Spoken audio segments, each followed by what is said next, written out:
Welcome back. You are still tuned in to Full View, and right now we'll take a look at your sport news. And in terms of Algeria, it is a hive of activity with the CHAN tournament that is scheduled to start tomorrow. But of course, the defending champions Morocco are opting to stay out of this tournament. And of course, on the scene is our SABC Sport Senior journalist Velile Mnyandu. We are trying to connect with him. He is on the ground in Algeria, waiting for that mediation process to be solved. Now, Morocco is opting to leave this tournament. They are defending this championship. They won it in 2018 and in 2020, but they are refusing to take part because the tournament, of course, is hosted by Algeria, and there has been a standoff between the two nations. So the CAF president, Dr. Patrice Motsepe, is, of course, he was supposed to mediate and speak to the media just earlier on, but things did not go well. I know that Velile now is trying to connect with us. Good evening, Velile. Welcome to Full View, and thank you so much for your time. We know that the CAF president, Dr. Patrice Motsepe, was supposed to speak to the media earlier on, but that has not taken place. There has been a delay due to that standoff between Algeria and Morocco. Please explain to our viewers what has happened in this situation. Thank you, Colin. Unfortunately, you have to bear with me. These are very difficult conditions we're working under here at the stadium. I can confirm that the press conference that you are referring to has just started. And the first thing that Dr. Patrice Motsepe was also talking about was to thank the president of the country here in Algeria for officially announcing the new name of the stadium from Baraki to Nelson Mandela Stadium, a ceremony that took place this afternoon. As you would recall that I had also shared on the social media platforms of SABC Sport, also tagged SABC News as well, to confirm that the grandson, Chief Mandla Mandela, the grandson to the late international icon, Nelson Mandela, was also here, and he is here, and I'm sure that maybe in my morning live, it's a soundbite that I will carry for everyone back home, just to look back on this momentous occasion that they had this afternoon. But I know that that was not the biggest story or the top story of the day here. The bigger story, obviously, is the diplomatic standoff between Morocco and also the neighbors, the host here, Algeria, which I think everyone is looking forward to talking about that situation, and that is what is being addressed inside as we speak here. Because you have now touched on the Nelson Mandela Stadium, we know that it is a 40,000-seater, and already a friendly match has taken place there between Algeria and Ghana. Tomorrow, it will stage the opening match between Algeria and Libya. What can we expect just in terms of the aesthetics of that stadium? You know, how it has been built. It has been a 13-year process of getting the Nelson Mandela Stadium to be at the point where it is right now.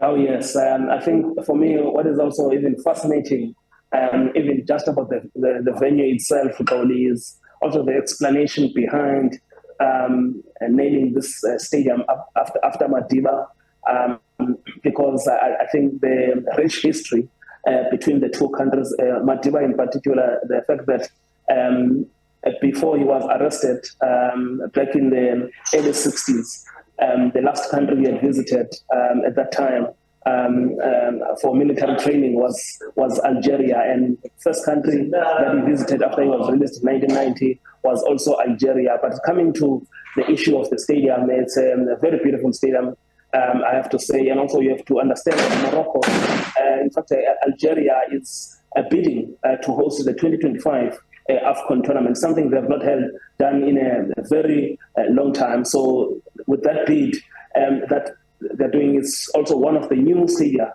around here. And previously it was known as Baraki Stadium, and then they are changing it now. And they are hoping that this issue of the standoff that they had with Morocco, and which seemingly is being resolved, could also work in their favor in terms of changing the situation. Because if they can't do that, then it will prove to be a problem. Because remember, they're up against Morocco, and also there's issues of Nigeria, there's a possibility of Benin as well, and there's also Zambia as well.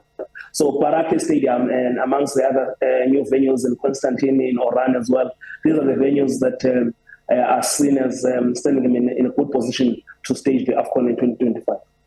We are also aware, Velile, that this morning the CAF president, Dr. Patrice Motsepe, was supposed to address the 54-member association presidents to talk about the reshaping of African football. Did that meeting take place? And if so, what were the results of that meeting?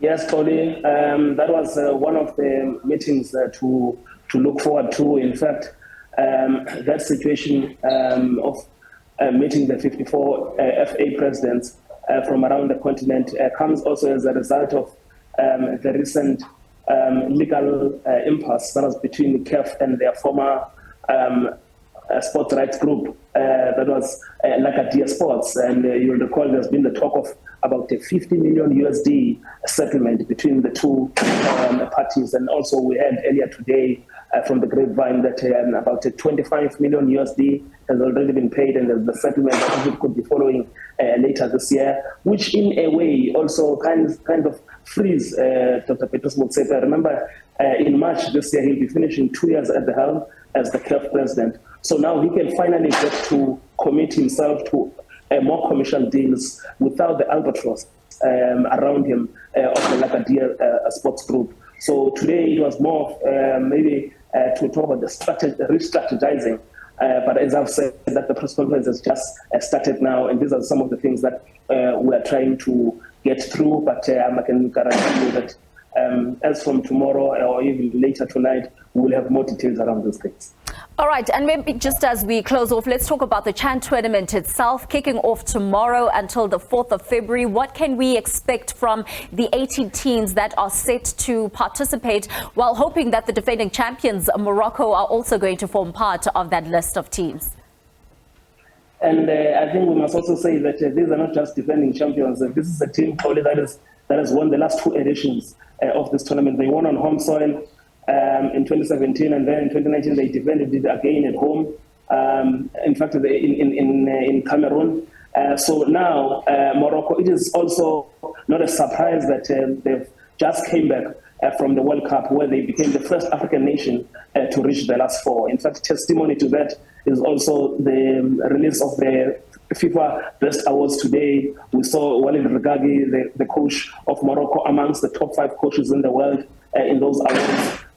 Also Yassif Bouno, also being mentioned amongst the top goalkeepers as well in those awards.